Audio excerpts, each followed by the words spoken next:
Эфирде күндеми маалыматы программасының толтырылған чыгарылышы анымен Айбек Исабеков таныштырам, саламатсыздарбы. Алгач бүгүнкү чыгарылыштан кыскача.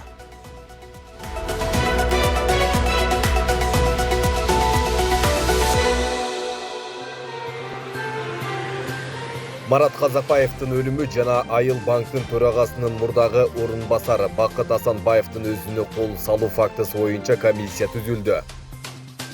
Президенттин администрациясы жер тилкелерин мыйзамдаштыруунун тартибин түшүндүрдү.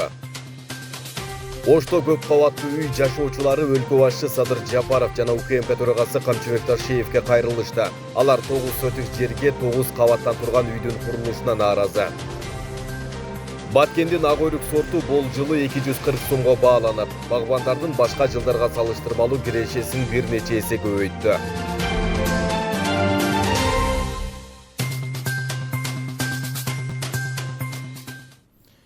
Президент Садыр Жапаровдун тапшырмасы менен саясаттануучу Марат Казакбаевдин өлүмү, ошондой эле Айыл банк ачык акционердик башкармасынын төрагасынын мурдагы орун басары Бакыт Асанбаевдин УКМКнын убактылуу тергөө абагында өзүнө кол салуу фактыларын бейтараптуу жана объективдүү изилдөө үчүн жумушчу комиссия түзүлдү. Комиссия окуялардын жагдайларын ар тараптуу изилди. Анын ишинин жыйынтыгы өлкөнүн жогорку жетекчилигине берилери маалымдалды. Бир уч саясатчылар жалпы кыргыз элинин атынан сүйлөбөсүн. Мындай пикирин өлкө жарандары билдирүүдө. Акыркы учурда УКМК төрагасы Камчыбек Ташиевке карата айтылган сындардан улам тургундар да өз пикирин айтышууда. Өлкөдөгү коопсуздукту камсыздоодо, коррупция менен күрөшүүдө алгылыктуу иштер жүрүп жатат. Ошол себептүү Ташиев кыргыз элине кызматын улантат дешет тургундар.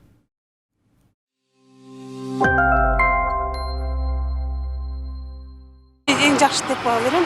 Мисалы, коррупцияны жоюп, төлөтүп атат, эл үчүн иштеп атат, күйүп, ошон үчүн көрө албастык кылбаса керек. Бирок Ташиев элдин бардыгы эле ишин жакшы көрөт, жакшы иштейт, эл үчүн күйүп жанып. Эми бул кызматтан кетсин дегендер, мен ойлойм, бул 3-4 эле адам бар да. Например, шоуга айлантып барышты баягы камакта жаткандардын өлүмүн. Например, Жылдыз Жолдошева, ушул Раушан да бир-экөө шоуга айландырып алышты өлүмдү делечи. Эми бул иштеген жерде ар нерсе болот. Главный бизге ушул түптөп атабы биздин өлкөнү, өстүрүп атабы, коррупционерлерди кармап атабы главный.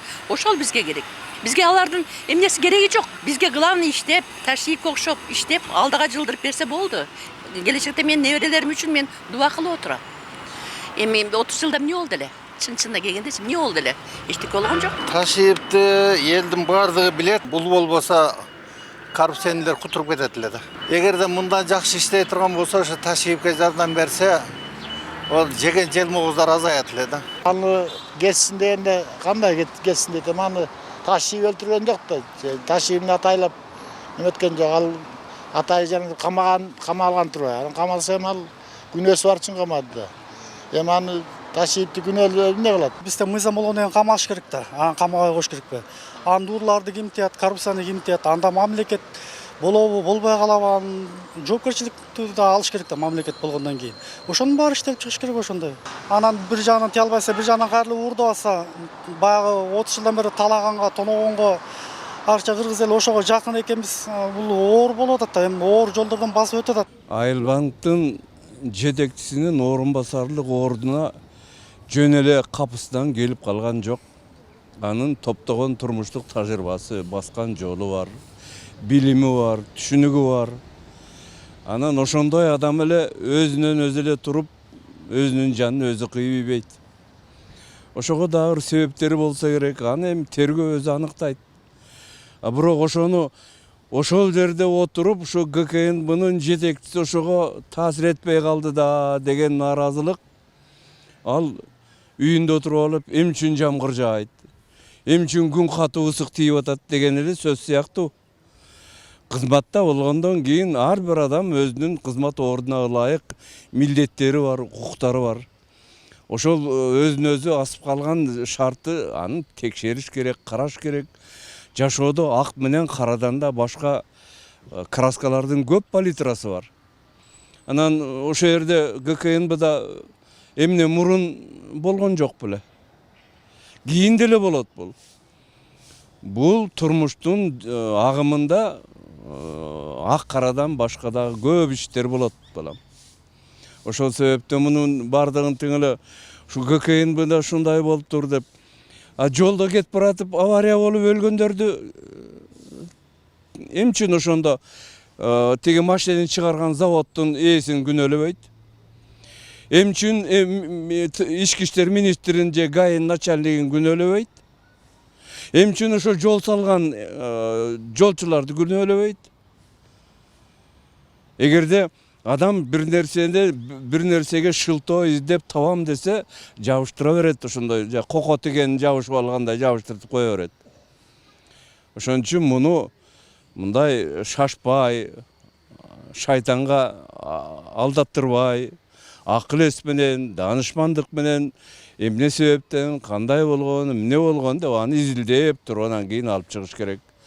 Анан бир неме болбой эле чуу кетип эле кокуй мындай экен деп анан ошого шылтоо кылып туруп муну да кошуп алалы деген сөздөн алыс болуш керек. Бул кыргыз элинин тарыхына, кыргыз элинин жашоосуна, кыргыз элинин басып өткөн жолуна, маданиятына, турмуштук философиясына туура келбеген жоруктар. Мындайдан алыс болушубуз керек. Садыр Нуркожоевич ушу эң оор участканы берди Камчыбек Кыдыршайычка. Ушул жерди тартып бер, оңдоп бер, жолго салып бер деп. Мынандай деп эми оңдоп келатканда анан кийин нааразы болгондор ошону шылтоо кылып аны жылдырыштын аракетине. Андай эмес.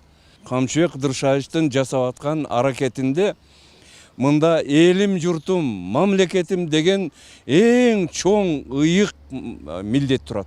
Анан бир нерсенин акырына жетип мындай экен деп билбей туруп эле анан чуу көтөрүп эле анау кетсин, мынау мындасин деген бул туура болбойт. Мындай шашкалаңдык бул катачылыкка алып келе турган жол. Камчыбек Кыдыршайычты кетсин деп аткандарды алар кандай адамдар? Турмуштук позициясы кандай? Ошон үчүн бул маселеде абдан этияттык кылбаса, региондордун ортосунда мамлекеттин ичинде бүлүк салып, элди бузукулук жолго алып кетүү коркунучу болот. Ошон үчүн мындай иштерге абдан салмактуулук менен, көтөрүмдүүлүк менен мамиле кылышыбыз керек.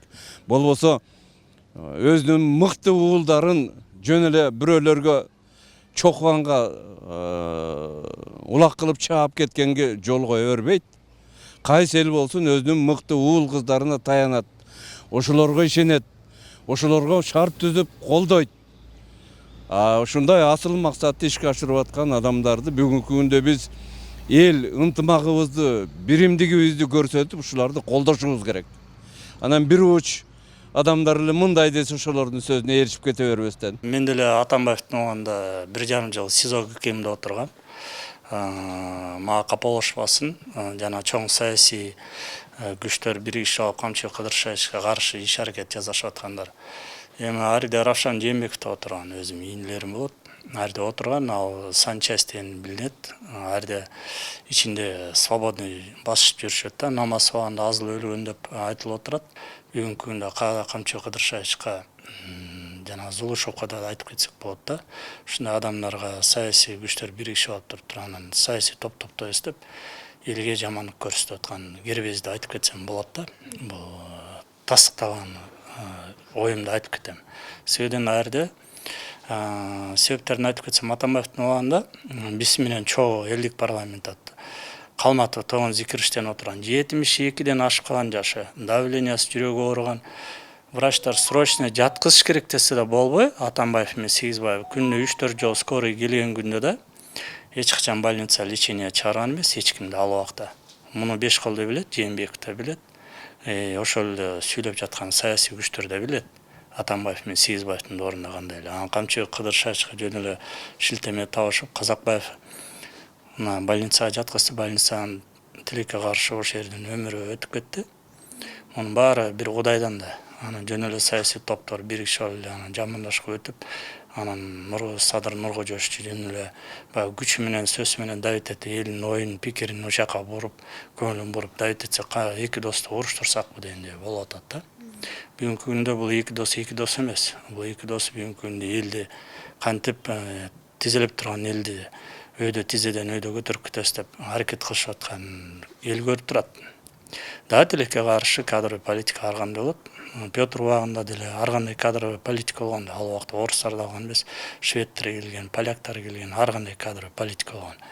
Бизде кырдаал оңой эмес. 30 жылда Сталинградда эле талканып калган Кыргызстанды бул эки адам белденип, күчтөнүп ушуну жаза издеп турганда, буга мындай саясий күчтөр ушундай ар кандай сөз айткандарга мен таң калам да.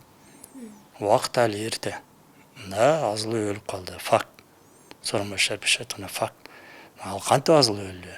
Бир жерде СИЗОнун башчысында да Камчыбек Кыдыршаевичте күнөө жок. Себебинен мен отуруп келген адам катары билип, тастыктап айтып кетем. Саясий топтор будан бири өзүбүзчө бири упай алабыз деп иш кылган аракеттери бул Кудайга жакпаган иш. Убакыт келет баары далилденет.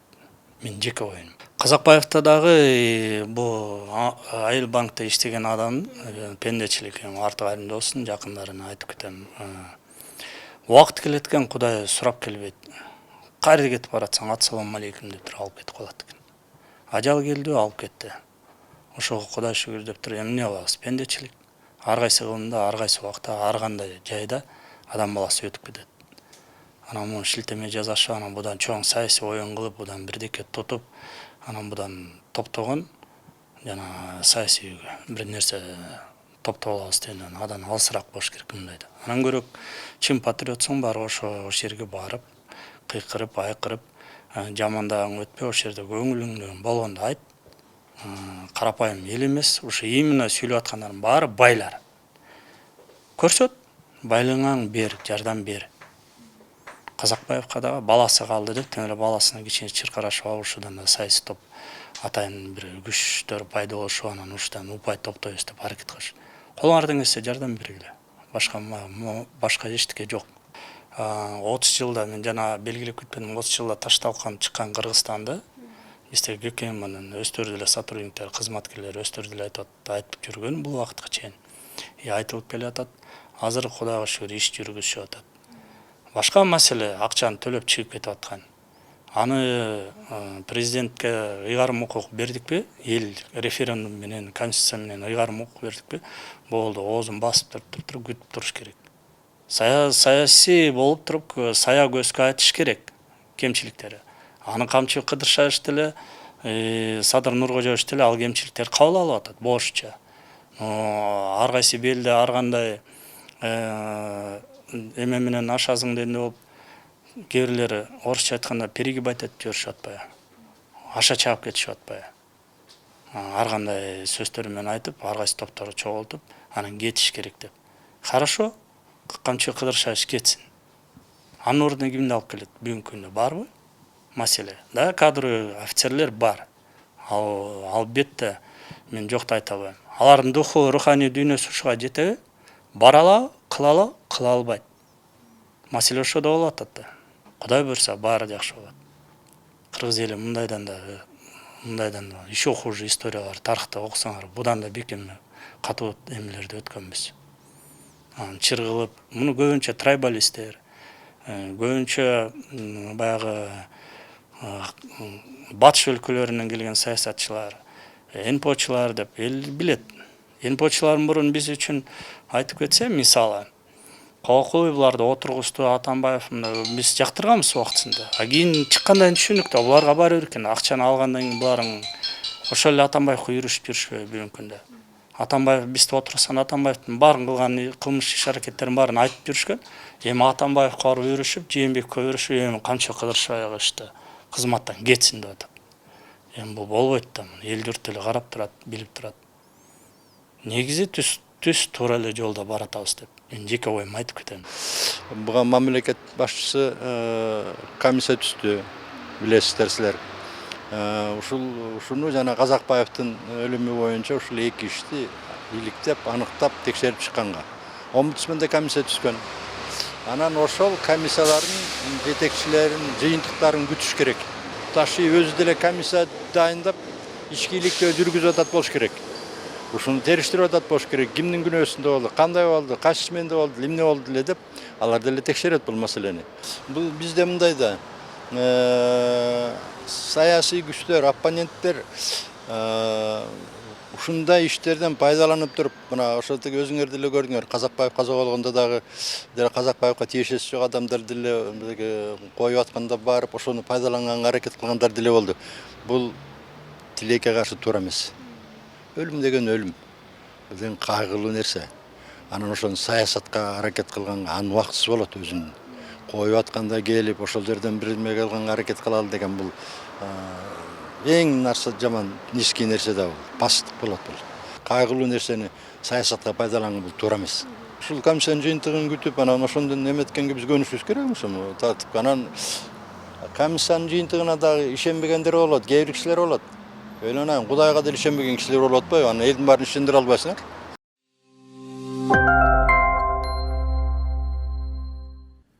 Кече 19-июнда УКМКнын кызматкерлери тарабынан Кызыл Кыя Уна жол көзөмөл өткөрүү пунктунан мыйзамсыз жүк алуу өтүү аракетине бөгөт коюлду. Бул тууралуу УКМКнын чек ара кызматынан билдиришти. Маалыматка ылайык, Кызыл Кыя Уна жол көзөмөл өткөрүү пунктуна Өзбекстанды көздөй багыт алган 2 оор жүк ташуучу Уна келген. Уналар 1982 жылы туулган жана 1997 жылы туулган кыргыз жарандарынын башкаруусунда болгон. Уналарды текшерүүдө чек арачылар контрабандалык жүктү аныкташкан. Анда жалпы салмагы 48 тоннаны түзгөн акиташ тектүү зат болгон. Ал эми жүктүн документинде башка товардын аты жазылган. Тиешелүү документтер толтурулган соң айдоочулар жана жүк тиешелүү органдарга өткөрүп берилген. Ош шаарынын Салиева көчөсүндө 4 үйдүн жашоочулары регион телеканалы аркылуу өлкө башчы Садыр Жапаров УКМКнын төрагасы Камчыбек Ташиевке кайрылышты. Алар номер 20, 22, 24 жана 26 үйдүн ортосундагы 9 сотык жерге 9 кабаттан турган көп кабаттуу үйдүн курулушуна наразычылык билдиришүүдө.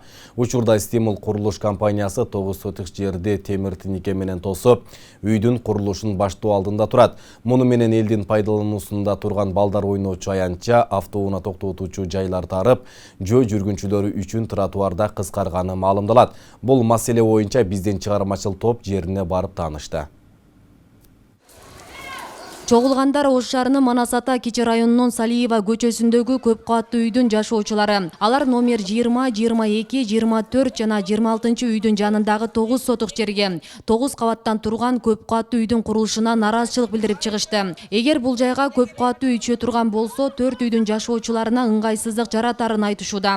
192 квартираны мыналар азыраак балдары чыга элек азыр, кээ бирлер үйлөрдөн чыга элек азыр. Мына жерде кечки маал адам таппайсың. Ушунча бала турат, ушунча жашоочулар турат. Кандай үчүн мына аны жерден кеткен тротуарды жаап салды. Машиналардын жолдорун жаап салды. Биздин укугубуз такыр жокпу бу жерден? Ушу Камчыбек Ташиевке кайрылалы дедим эле, Садыр Жапаровка кайрылалы дедим эле. Мен кат жаздым, канча жолу кат жаздым бул экөөнөчү. Баары бир баягы эле жооп местныйге жөнөтөт. Местный мына прокуратурадагылар муну сөзүн сүйлөйт экен да, мени сөзүн сүйлөбөйт экен. Сага мынанда кат келди, кел, мен сурайын сени деген адам болгон жок. Ошонун копиясы мага да келет, буларга да келет. Ушундай чарчап бүттүк. Акыры келип мына наглый кылып мына тосуп алды. Эми биздин талап ушул жерге дом түшпөсүн, түшсө башка нерсе түшсүн, мисалы үчүн кичине парк кылып берсин, мына жаш балдар ойной турган кылчу. Эми сайыз малына деле бул жер эсептелип анан салынган да. Бекеринен мына жерди кеңири кылып салган эмес. Мына жерде жашоочуларга деп туруп площадка кылып берген. Домго дом биздики. Площадка жаш балдардыкы да. Эми ошого жогору жактагы бийликтегилер президент чечип берсе, бүт калган ушу 4 домду 4 үйдүн площадкасы болсун, балдар ойной турган. Аны да буздук. Мына скамейкалардын баарын кыргыт тышты бала. Бул не деген жакшылык? Булар басмасы дейт мындайды бала. Эмне карабайм элге бизге закон жокпу? Өздөрүнүн закон барбы? Жок заттар не кылып билбей атат. Учурда Стимул курулуш компаниясы 9 сотук жерди темир тинике менен тосуп, үйдүн курулушун баштоо алдында турат. Муну менен элдин пайдалануусунда турган балдар ойноочу аянтча автоунаа токтотуучу жайлар тарып, жөө жүргүнчүлөр үчүн тротуар мынаминтип тосулган. Тургундар бул жерге көп кабаттуу үйдү салууга караманча каршы чыгып, 5-6 жылдан бери соттошуп келишет. Бара турган жерибизге бизге азыр бир гана Кудайга гана таянып калдык, башка эч немебиз калбады балам. Буну биздин үнүбүздү карапайым элдин энелердин үнү жеткирүүчү адамдар барбы? Түшүнбөй деле калдык. Айрылып деле жүрдүк, жазып деле жүрдүк. Бишкекке чейин депутаттарга барып деле жүрдүк. мынандай карап көргөндө таң калышты да. Мен эч кандай ушундай жакшынакай заманда ушинтип бир ала чыкты мындай эле бир кургултайдын эле уясында жерде жашап калабыз деп ойлогон эмеспиз. Бу жерде канча энелер бар, канча балдар бар. Азыр таптакыр жол жок. Машиналарыбыз биз ойлойбуз шамасы чөнтөгү салып керебизби? Мына жерде бала ойногонго да площадка азат, ал эми машина коюн стоянка, жителдерге дагы кыйынчылык болуп калат. Ошон үчүн биз мына элдин атынан баардыгыбыз каршы болуп атабыз. Баардык эл каршы, мына 4 томчу. Баардыгын өзүңүздөр көрүп тургандай эле баардыгын тозуп алды.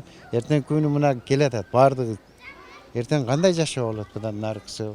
Сөз болуп жаткан жер тилке мэриянын балансында болуп келген. 2013-жылы экс-мэр Мырзахматовдун тушунда аукциондун негизинде жеке тараптарга турак жай салууга макулдашуу менен сатылганы малындалды.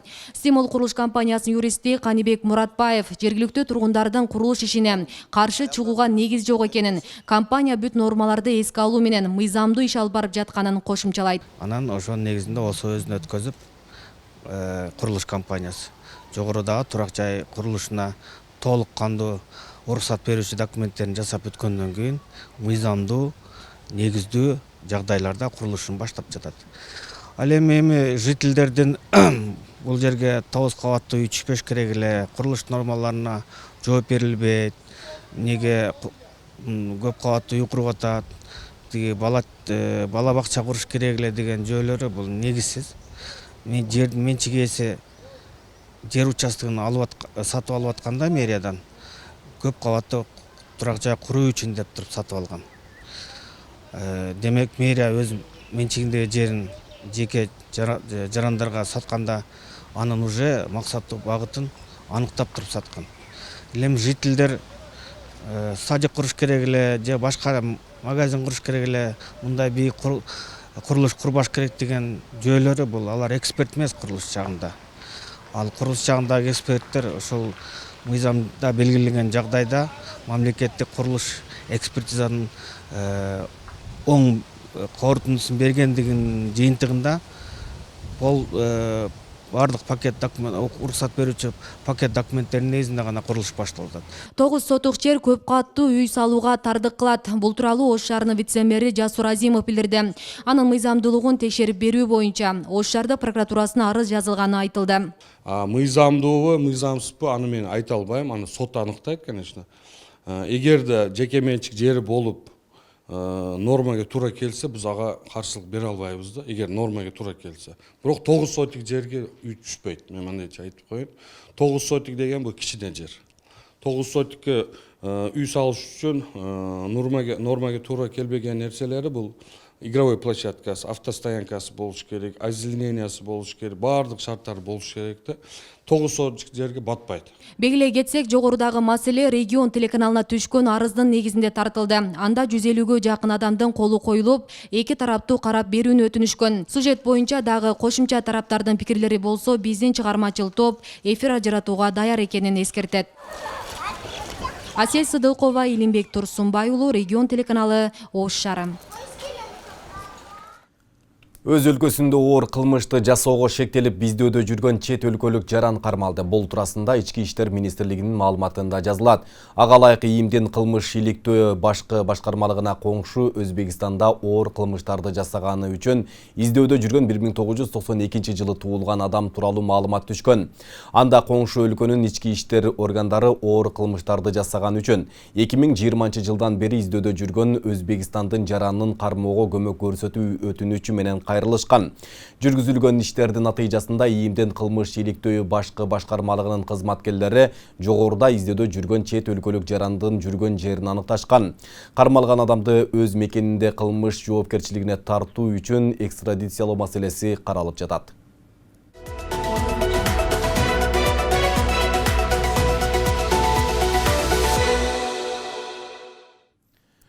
Кызылкыя шаарында айыл тургундары сел агызып бараткан баланы куткарып калышты. Маалыматты шаардын вице-мэри Мирлан Айтматов тастыктады. Анын айтымында окуя 19-июнь күнү Кызылкыя шаарынын чыгыш тарабындагы Ак Булак айылында болгон. Сел айылда велосипед тээп ойноп жүргөн 10 жаштагы баланы агызып кеткен.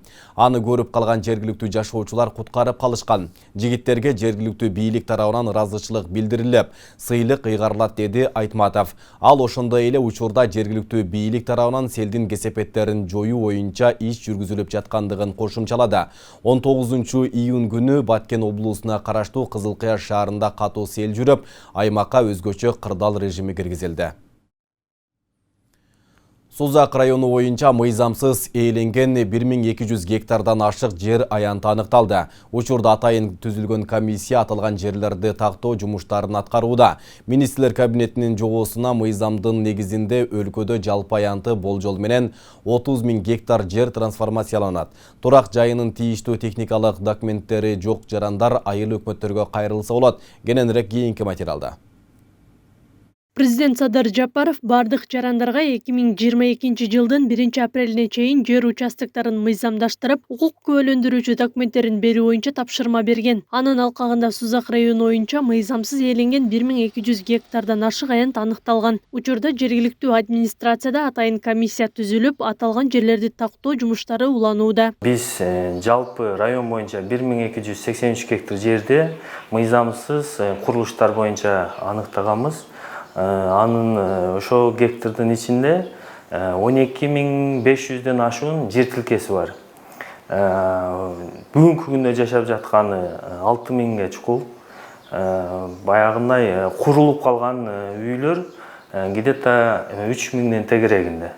Калганы ошол курулуштардын ичинде жайгашкан жер тиркелери болуп, биз ал маалыматты ошо тийиштүү органдарга бергенбиз. Турак жайы турган жер аянтын мыйзамдаштырып, техникалык документтерин алуу үчүн жарандар айыл өкмөттөргө кайрыла алышат. Айыл өкмөттүн жарандардын тизмеси түзүлүп, ага документтери тиркелип, комиссияга жиберилет. Анын негизинде комиссия 30 күндүн ичинде документти карап чыгат. Ар бир участка контуру боюнча жерин аныктап, ошол жерде курулуштарга мыйзамдаштырып берүү жол жобосун уже айыл өкмөттөргө биз түшүндүрдүк.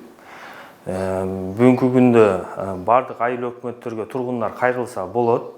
Ошо жашап жаткан үйүнүн тийиштүү документтерин айыл өкмөткө берип, биз ар бирине карап отурбай, биз азыр айыл өкмөткө берели деп атабыз. Биринчи этабыбызда айыл өкмөт ошо аныктап тапшырса, биз ошонун негизинде 30 күндүн ичинде биз комиссия карап, бар же жок деген чечимди кабыл алып беришибиз керек. 2022 жылдын 31 майында Министрлер кабинетинин токтому менен жер мунапысын өткөрүү тартиби жөнүндө жобо бекитилген. Жер укуктук маселелерди жөнгө салуу жөнүндө мыйзамдын негизинде өлкөдө жалпы аянты болжол менен 30 000 гектарга жакын жер трансформацияланат. Бүгүнкү күндө жалпы область боюнча айтып кетсек, бизде 3998 багы изилденген контурлар бар. Бул жалпысын айтканда.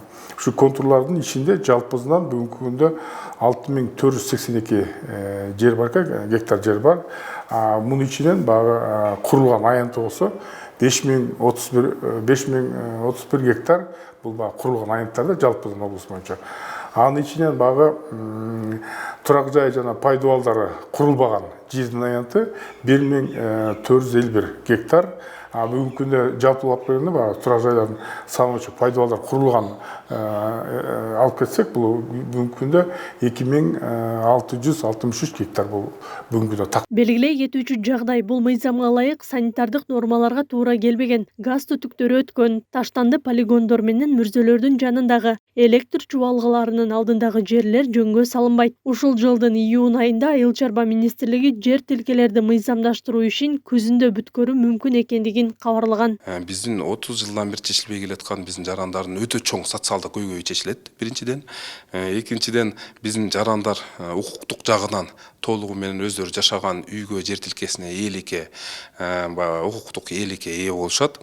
Үчүнчүдөн бул экономикага дагы оң таасирин берүүчү фактор. 29800 гектардан ашык жер ошол трансформацияга алдын ала эсептөөлөр боюнча туш келип атат.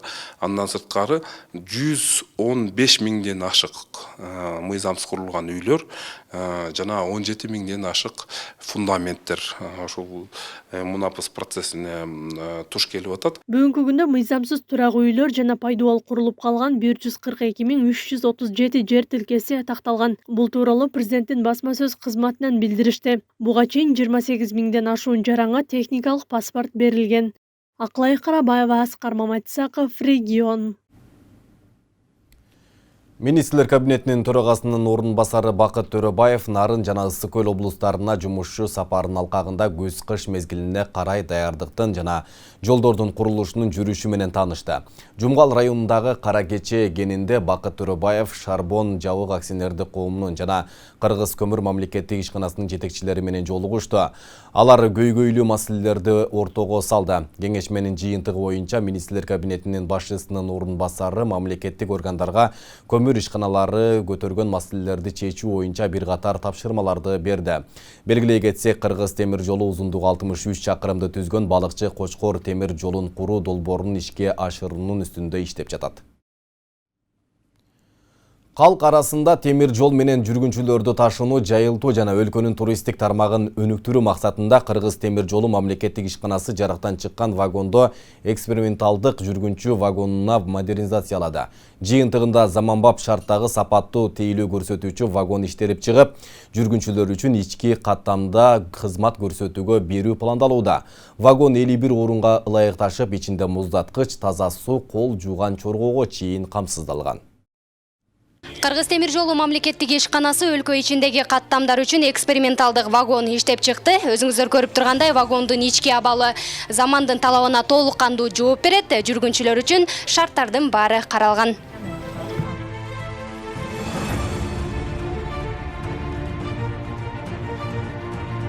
Аталган вагонду жаңылоо иштерин Кыргыз темир жолу мамлекеттик ишканасы өз каражаты эсебинен жасаган. Коопсуздук талаптарына толук кандуу көңүл бурулуп, алдын ала вагондун конструкцияларын андан ары пайдалануу боюнча изилдөө жүргүзүлгөн. Жыйынтыгында жүргүнчүлөр үчүн ыңгайлуу шарттарды түзүү максатында вагондун шыбына терезелер коюлуп, муздаткыч, таза суу, кол жууган чорго тагылган.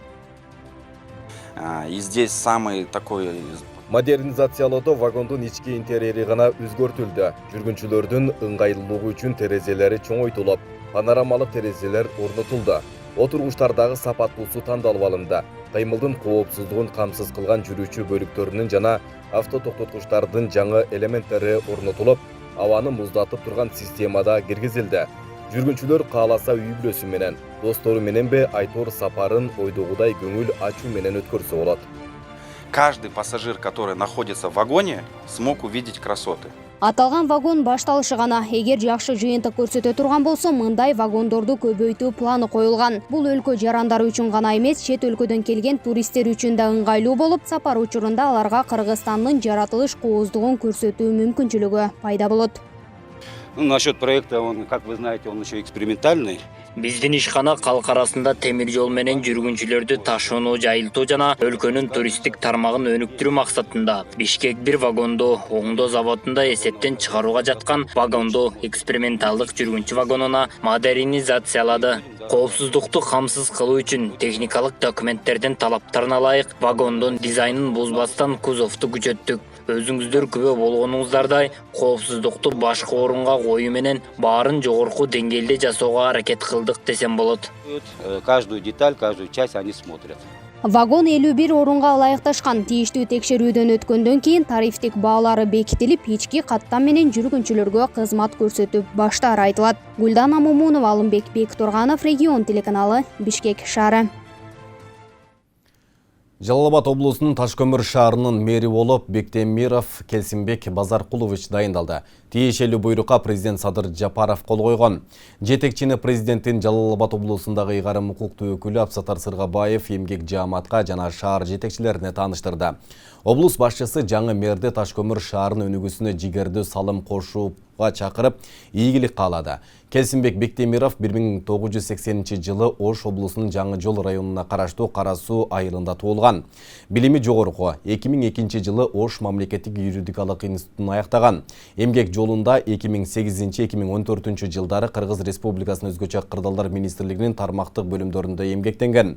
2013-2014 жылы Кыргыз Республикасынын жогорку кеңештин депутатынын жардамчысы, жеке компаниялардын аткаруучу директору. 2012-2020 жылдары Ташкөмүр шаардык кеңешинин 2 чакырылышынын депутаты болуп шайланган.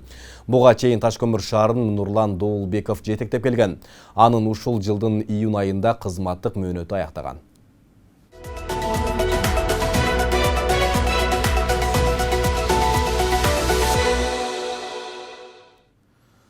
Баткендин ак өрүк сорту бул жылы 240 сомго бааланып, багбандардын башка жылдарга салыштырмалуу кирешесин бир нече эсе көбөйттү.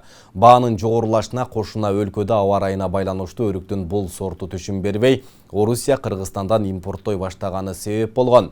Өзбекстанда ак өрүк эрте бышкандыктан Баткендин өрүгү арзан бааланып келген. Жогорудагыдай себептерден улам баткендик багбандар өрүгүн туруксуз баада сатышууда. Туруксуз баадагы өрүк экспорту туурасында аймактык кабарчыбыздын материалында. Айназ Усманова 1 гектар аянттагы 200 өрүк багынан 2 миллион сомго жакын каражат табарын болжоп турат. 50 жыл мурда тиккен өрүк багы азырда жакшы түшүм берет. Жыл сайын жер семирткичтерди салып, ашыкча шактарын бутап туруу керек дейт. Ага кошо эле бул жылдагы баанын жогору болгону анын кирешесин дагы да көбөйттү.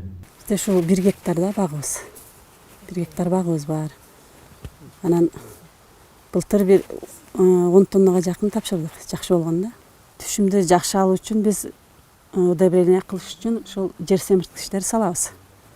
Анан эрте жазда ушул гүлдөгүчө шире дары болот, ошону чачабыз жалбырактарына.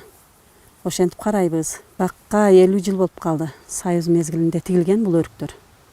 Ошо 50 жылдан бери түшүм берет. Арты 60 сомдон алды 240 сомго чейин болот. Бул негизи мына бүгүн түшүмдөр коңшулаш Өзбек Республикасында өткөн жылдагы быйыл да өрүк жакшы болбок. Ошондой болуп атат. Негизи Өзбек Республикасында түшүмдүүлүк жакшы болуп кала турган болсо, сөзсүз бизге гранат кеттерек бир шаттагы эме болуп калат да. Быйыл эмаларда жоп болгондуга байланыштуу мына быйылкы жылы мөндөр болгон жок, сапаты жакшы. Ошон үчүн бүгүнкү күндө 200 сомго чейин Россия Федерациясына экспорттолуп кетип атат. Орусия бул жылы аба ырайына байланыштуу Өзбекстандан ак өрүктү импорттой алган жок. Ошол себептүү Баткенден экспорттолгон өрүктүн баасы жылдагыдан 2 эсе жогору.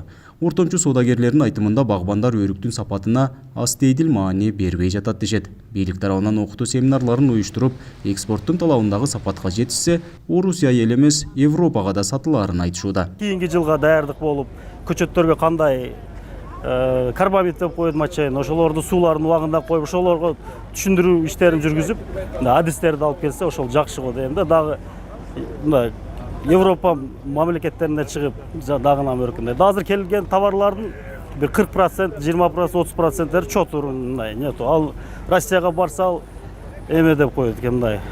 Орулуу өрүктөрдү алып келдиңер деп, товарларды алып келдиңер деп жакшы кабыл албайт экен. Баткендин бренди өрүк болгондуктан экспортко чыгарууга Айыл чарба министрлиги да аракеттерди көрүп, багбандарга кол кабыш кылышы керек дейт журналист Токтосун Шамбетов. Чет өлкөнүн рыногун ээлей албаган Баткен өрүгү дипломатиялык макулдашууларга да муктаж. Антпесе багбандар жыл сайын түшүмүн кайда сатары, канча киреше табары күмөн бойдон кала берет. Айыл чарба министрлиги жакшы деп койсо, бул жерде мындай маселе деле жок да. Бул жерде эми өрүк эле өсөт, өрүк негизгисин экспортко кетирип атышпайбы? Эми бул жерге бир кукуруз айдабайт же башка бир мындай банан айдабайт да. Прогноз бергидейчи, мында муну айдагыла, муну алгыла депчи. Эми өрүктү прогноз кылып, аба ырайын билип, дыйкандар быйыл аба ырайы мындай суугураак болот экен, балким өрүгүңөр жылуулагыла, башка кылгыла деген прогноздор менен берип, мында анан бир аз баары бир жазгы дыйкандарга бир аз процент асыраак насыя берсе жакшы дейм да, көбүрөөк пайда тиет депчи. Айыл чарбасын реформалоонун негизинде өрүк бактары үлүшкө берилип, багбандар өз киндигин өзү кесип калган. Акыркы жылдары гана Айыл чарба министрлиги тарабынан окутуулар башталып, дыйкан фермерлерге сунуштар берилүүдө. 2 жылдан бери Айыл чарба министрлигинин демилгеси менен жерлерде агро окууларды өткөрүп, өрүктөрдү кайсы мезгилде буташ керек, кайсы мезгилде азыктандырыш керек, кайсы мезгилде башка азыктарды салыш керек. Ошону үйрөтүүсү квартал сайын, ай сайын жүргүзүп туруп, ошонун менен бир жагы эмеси болсо керек. Мына дыйкандар дагы түшүнүп алды. Бакыттын же болбосо талаачылыктын маданиятын көтөрүүсүнө иш болуп, негизи ар бир эмеле ученый агроном болуп калат. Окууларды тез-тез өткөрүп турабыз. Баткен районунун аймагында жалпы 5000 гектардан ашуун өрүк бактары болсо, анын 1200 гектарына ак өрүк сорту өстүрүлгөн. Негизинен ортомчулар аркылуу Орусия жана Казакстанга экспорттолуп келет. Нургазы Жайнаков, Регион телеканалы, Баткен облусу. Ташкөмүр шаарындагы элет эли өз көйгөйүн өзү чечүүгө киришти. Аталган аймактын классташ айымдары дыйканчылык кылып, андан түшкөн кирешеге эй салуу багын курууну пландап жатышат. Туулган жерге кошулуп жаткан мындай чоң салым жана алгачкы демилге жергиликтүү жашоочуларга тоодой үмүт берип жатат. Анткени айылда эзелтен чечилбей келаткан ички социалдык көйгөйлөр толтура. Табылгыс идея, жапа тырмак эмгек жана ынтымактуу биримдикте башталган бул кадам Регион телеканалында кызыгуусун арттырды. классташым ошол ойдо жок нерсени чалып калды. Аябай сүйүндүм чындыгында. Мындай бир адамдан сунуш чыкса калганын колдойт экен да. Үрөөн кандай болот, эмне жардам кыла аласың деп чалды эле. Ошонча ошо жер үйдө жашаган үчүн мындай айыл жергесинде үрөөндөн кайрылышайын деп ошону неме кылдым. Чолпон Назаралиева сыяктуу 10 чакты классташ кыздар бүгүн бул талаага бир мүдө. Келечектүү тарыхый иш үчүн чогулушкан. Ар ким өз кетменин көтөрө келип, бир күндүк эмгегин айылы үчүн арнап жатат. Анткени баарынын балалыгы, окуучулук күндөрү ушул Тендик айылында өткөн. Чабыкка миграцияда жүргөн классташтар келе албаса да, каржылык колдоо көрсөтүшүп, эгиндин дарысына, тракторуна акча жөнөтүшкөн. Биздин айылга көп нерсе керек өзүчө. Анан бул башталышы деп ойлойм. Башында кыйынчылык болот атат. Кыйынчылык менен жаралган нерсе бул чоң нерсеге алып барат. Кудай кааласа биз буга ишенебиз. Классташ 87-лердин тарабынан ушинтип уюшулуп, ушинтип келгенибиз өзүбүзгө бир чоң бакыт болот атат бүгүнкү күндө. Мындай нерсе болгон эмес да буга чейинчи. Эми Кудай кааласа бул нерсени дагы кененирээк эмеге элге жайылтып, айылыбызга бир нерсе жарагандай жакшы нерсени калтырсак бул биз үчүн чоң нерсе. Классташтардын эгини айдалган бул аянт ушул жердин тургундары. Чолпонкуловдордун үй бүлөсүнө таандык. Айылдын инфраструктурасын көтөрө, социалдык абалын жакшыртуу үчүн бир туугандар 70 сотих үлүш жерин бир жылга классташтарга бекер берген. Муну менен алар туулуу өскөн жерине жардам көрсөтүүнү каалашкан. Ушу Кыргызстандын ар бир жаранын айтмакчымын. Баарыбыз ушу өкмөттү, президенти эмне кылып берет бизге? Эч нерсе кылбай атат булар деп отура берип, мына 5 президентти кетириппиз да. 5-чиси азыр, 6-чысы. Анан ошого биз өз салымыбызды аз да болсо кошсок, ар бир адам ушинтип өз салымыбызды кошсок, албетте Кыргызстаныбыз өсүп өнүгүп мамлекеттердин катарына кошулат деген үмүттөмүн да. Жер табуу, эгин эгип киреше алуу, эгинди өстүрүүгө кара күчтү уюштуруу, элге түшүндүрүү, талаага чыкчуларды ынтымакка чакыруу сыяктуу түйшүктүү иштин автору классташтардын бири Мира Чолпонкуловага таандык. Дыйканчылыктан акча таап элге жумшоо, айылды өнүктүрүү идеясын ал мекенин алдындагы жарандык жоопкерчилиги деп билет. Айтымында ар бир кыргызстандык өлкөнүн өнүгүүсүнө кандайдыр көмөк көрсөтүүгө күчү жетет. Ал үчүн болгону каалоо жана ынтымак болсо жетиштүү. Мекеним мага эмне кылып берди эмес, мен мекениме эмне кылып бере алам деген позиция негизи мени кыйначу да. Анан мен ушул чечим менен гана жообун таптым. Мен кыргыздын кызы катары мекениме жоопкерчилик менен эгер карай турган болсом, анда салым кошушум керек экен. Только налог төгүү менен гана чектелип атыпмын ушул күнгө чейинчи. Биздин Теңдик айылынын ичинде чечилбеген ички социалдык көйгөйлөр аябай көп.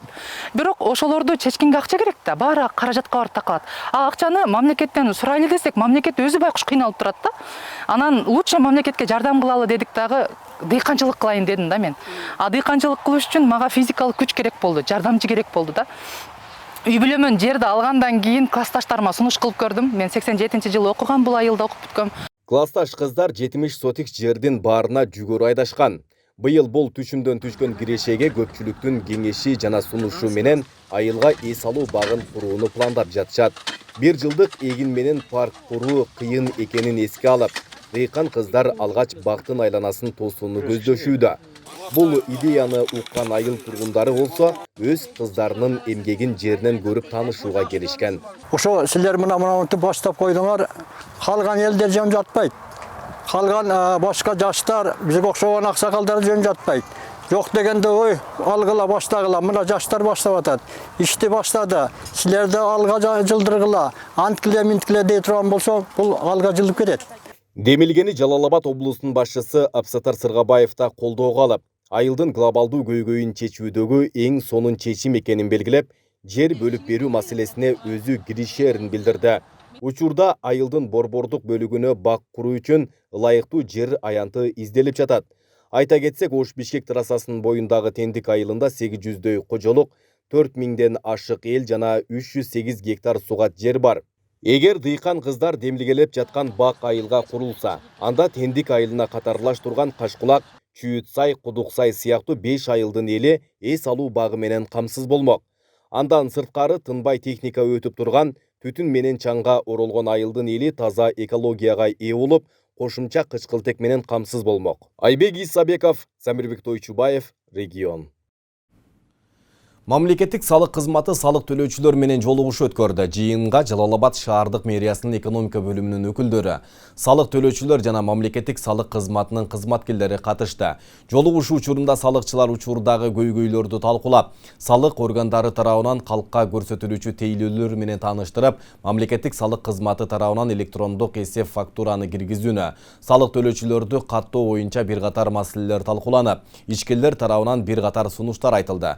Андан сырткары салыкчылардын айтымында ишкерлердин көпчүлүгү контролдук кассалык аппараттарды орното элек. Буга байланыштуу бул маселеге жоопкерчиликтүү мамиле жасалуусу керектигин баса белгилешти. Эске салсак, мамлекеттик салык кызматынын Жалал-Абад шаары боюнча башкармалыгында 75 кызматкер иш алып барышат. Бүгүнкү күндө шаардагы ишканаларда 1851 кассалык аппараттар орнотулган. Кезде борбордук аппараттан да каттар келген бизге көрсөтмөлөр. Ошонун негизинде жыйын өткөрүп атабыз. Бул жыйында негизги максаты ошол салык төлөөчүлөрдү каттоо боюнча да көп кайрылуулар бар. Мисалы үчүн райондо жашаган салык төлөөчү шаарда иштейт. Ошонун каттоосу кандай болот? Райондо паспорт учету турса, шаарда иштесе, или же болбосо шаарда каттоодо туруп, районго барып иштегендер болуп калат. Бишкекке кетип калат, Ошко барышы мүмкүн. Ушулар тууралуу кандай каттоодон кантип чыгып, кантип барып каттоого турат, кантип иш жүргүзөт, отчетторуну кантип берет, декларацияларын дегендей. Жалал-Абад шаарынын Бакирова көчөсүндө тротуарга чыгып кеткен 2 үйдүн тосмосу буздурулуп жатат. Учурда Бакирова көчөсүнүн кеңейтүү иши жүрүп жатат. Анын алкагында тротуарга чыгып кеткен 2 курулуш аныкталып, муниципалдык менчик башкармалыгы тарабынан турак жай ээлерине эскертүү берилип, учурда жолго чыгып кеткен тосмолор буздурулууда. Алдыда атылган көчөгө жаңыдан асфальт төшөлүп, темир бетон арык жана тротуар курулат. Курулушту мэриянын алдындагы тийиштүү мекемелер жыл башында жолдорду оңдоп түзөө, тротуар куруу жана темир бетон арыктарды жаткырууга бөлүнгөн каражаттын эсебинен жүргүзүшөт. Белгилей кетсек, Бакирова көчөсүнүн узундугу 315 метрди түзөт. Шаар мэри Эрнистбек Ормоков аталган көчөнү кеңейтүү ишин ушул жылдын август айына чейин бүткөрүү тапшырмасын берген. Азыр ушу Бакирова көчөсүндө турабыз. Бакирова 27-25 дарегиндеги үйлөр 27 даректеги 2 метр тротуарга чейин чыгып уруксатсыз тосуп алган. Бакирова 25 дарегиндеги 1 метр чыгып тосуп алган. Биздин мекеме тарабынан берилген эскертүүлөрдүн негизинде азыр бузуу иштери жүрүп атат. Урматтуу телекөрүүчүлөр, күндөмү маалыматтык программабызды социалдык тармактардан күзөтүп барыңыздар. Ал үчүн Регион телеканалынын Facebook, Telegram жана YouTube каналдарына катталып, акыркы жаңылыктардан кабардар болуп туруңуздар. Ошондой эле Одноклассники, ВКонтакте социалдык баракчасынан дагы көрсөңүздөр болот. Бүгүнкү чыгарылышты мына ушул жаңылыктар толтурат. Ар дайым жакшы жаңылыктар оңдошалы. Түз эфирде мен Айбек Исабеков болдум. Кечиңиздер көңүлдүү улансын, саламатта туруңуздар.